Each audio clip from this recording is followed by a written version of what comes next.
If you were to ask 100 people on the street from all walks of life and said, what do you think about trading? What do you think they'd say? Yeah, negative, right? Lots of negative things. Things like it's risky, there's lots of crashes, it's gambling, blah, blah, blah, and lots of rogue financial salespeople. And you know what? They'd be correct.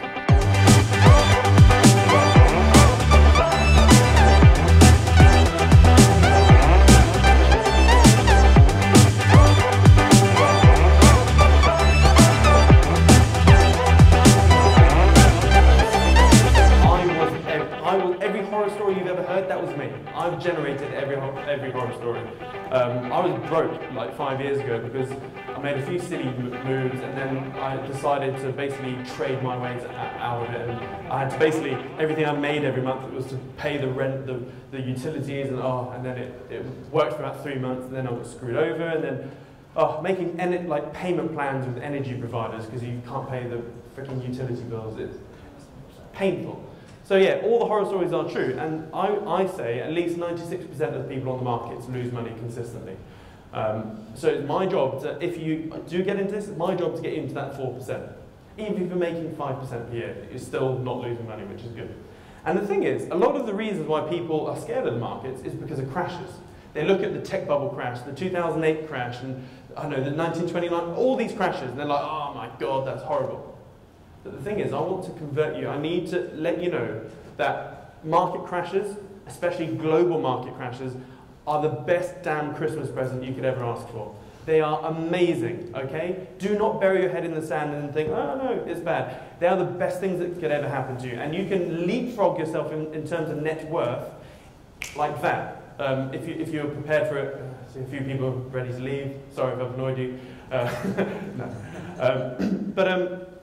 And the thing is, crashes, they returned overvalued and overpriced assets back to fair value because there's always a boom, or, there's always hype going on, etc. It's a great time to load up, and pretty much, in fact, throughout human history, every single time there's been a global market crash, there's always been a boom after it.